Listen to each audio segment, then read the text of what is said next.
একটা বিড়াল 4টা জায়গাতে আছে। এভাবে ওদের মধ্যেকার স্বকীয় বৈশিষ্ট্যগুলো প্রকাশ পাচ্ছে। ওরা আলাদা আলাদাভাবে বেঁচে থাকার জন্য, বাস করার জন্য প্রস্তুত হয়ে গেছে। এখন ব্রাউনি এখানে,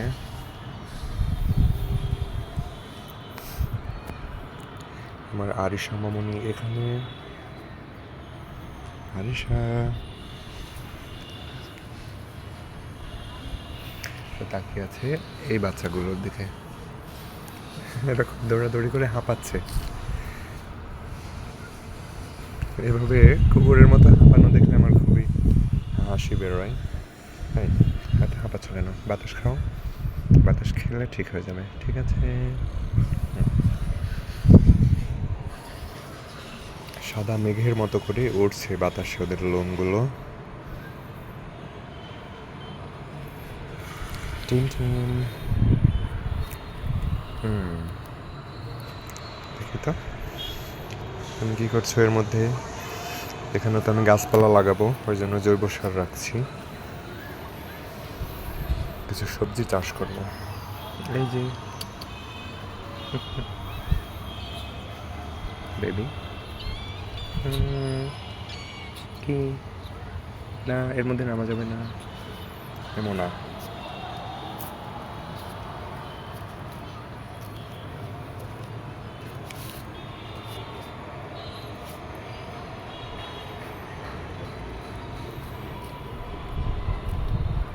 বিড়ালগুলো না থাকলে জায়গাটাকে এতটা ভালো লাগতো না, আমি জানি। ওই জন্য আমার খুব কষ্ট হলেও আমি ওদেরকে এখানে রাখি। তুমি দৌড়ে আসলো কেন আরিশা?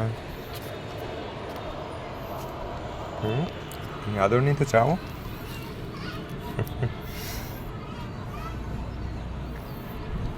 এরা খুবই মায়াবী প্রাণী। এদেরকে শুধু আপনি খেতে দিলে হবে না, ওদের প্রতিদিন আদর প্রয়োজন, স্নেহ প্রয়োজন।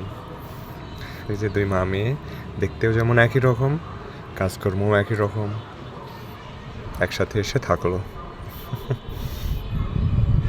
আরিশা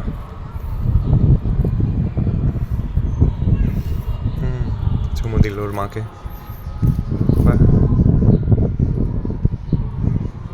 ওরা যখন আলাদা হয়ে যাবে আমি শীঘ্রই এরকম দৃশ্য দেখতে পাবো না।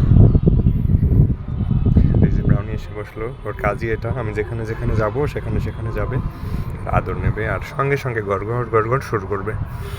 আমার গলা ভেঙে গেছে, আর বেশি কথা বলা যাবে না, তাই না ব্রাউনি? রেস্ট করি।